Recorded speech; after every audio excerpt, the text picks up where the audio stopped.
maraming salamat sa bagong umaga na aking nasilayan sa oras na ito. With a grateful heart, O Lord. Salamat, Panginoon, sa iyong katugunan sa mga prayer ko sa iyo. And I cannot stop thanking you because this is the day that the Lord has made. Kahit na umuulan, pero pinakita mo pa rin, ngumiti ka pa rin. Ayun po ang sun. Bubuka na po siya. Maraming salamat. Andito po ako sa public highway na nagbe-video kasi pinagmamasdan ko ang creation ng Panginoon na sobrang ang ganda. Lalo na tong mga halaman na to. Ang ganda ng kulay nila, yellow. And they are happy because naulanan sila. Ganon kasi ang halaman, 'di ba? Pag nadidiligan, lalo na't nauulanan, lalong gumaganda. So, sana ganon din tayong mga tao na kahit na maraming problema, maraming trials na dumarating sa buhay natin, just we cling unto God kasi He will answer one day. Hindi naman yun magtatagal. Tinitignan lang niya kung gaano ka katatag, gaano ka kasincere sa iyong paghingi ng sagot sa kanya.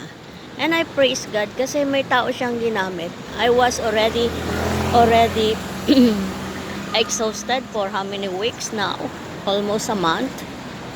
I have that problem na hindi ko kayang lutasin ng ako lang kasi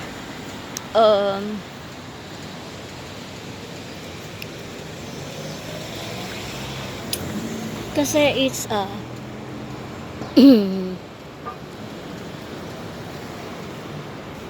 very big problem for me. It involves my family, my financial, my health and everything. Ganoon po yan katindi. At sa lahat ng pagsubok na naranasan ko sa buong buhay ko bilang isang Kristiyano, eto na po yung pinakamatindi na nangyari sa akin. Yung about sa family ko, sa pag-abandon sa amin ng anak ko. Hindi ko yun ininda kasi I know and I believe na nangyari lahat yung mga bagay na yun para maging matatag ako sa mga darating bang bukas, which is the day today, this year, 2024, and this month, September, kung saan sinilang ko yung aking unique iho. Dito na-test lahat yung faith ko at sobra talaga na halos hindi ko na kaya. But through the prayers of my sisters and my friends in the church, nakakaya ko ang lahat kasi sila yung papalakas sa akin na even marami akong pagkukulang kay Lord. I know and I believe na He will sustain me through the power of His Holy Spirit. Alam kong lagi siyang nandyan at feel ko yung mga bagay pag ako na yung kumbaga lugmok na ba ako na hindi ko na alam kung saan ako kukuha, kung saan ako mag-a-approach ng tao. Yung parang ganun ba? Lagi siyang nandyan, sabi niya, soon, malapit na yung answer ng prayer mo. So sabi nga lang niya na, ang mga tao na test kasi, kailangan nilang matest sa faith nila. Kasi, yun naman talaga kailangan matest. Kumbaga yung gold laging nakasalang, dinadarang sa init ng apoy. Ganon din tayo para maging ang outcome nun ay napaka-kintab at napakakinang. Truly, sa pagiging Kristiyano ko ng ilang dekada, 1997, nakilala ko ang Panginoon sa Hong Kong. Maraming ups and downs na Hindi ko sukat akalain na mararanasan ko. Pero, by the grace of God, napagdaanan ko na yung mga yon. At heto na naman ako na may pinagdadaanan na naman. But I know and I believe na lahat naman nangyayari just because there is a purpose. Minsan nagagamit ka sa kapwa mong believers na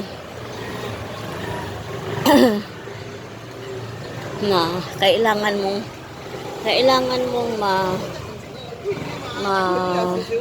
pagdaanan lahat ng ito para makita ang glory ng Panginoon sa'yo. And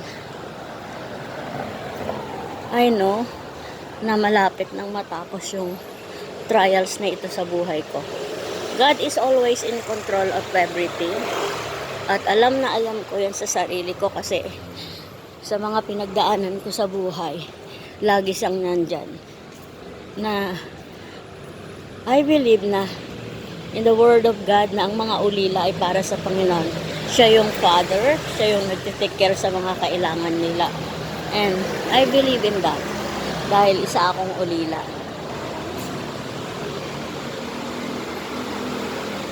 Isa akong ulila na walang mapagsabihan kundi mga friends kay Lord, lalo na diyan lang ako nagsusumbong sa mga sakit at pahirap ng loob na nararanasan ko.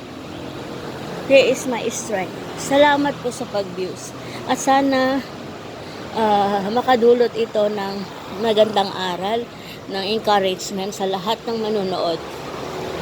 I know God will allow it to happen na malak ako sa aking FB kasi doon ako nagsishare ng Word of God. Doon ako nagsishare ng mga encouragement, pero it happened na mamamahinga ako doon.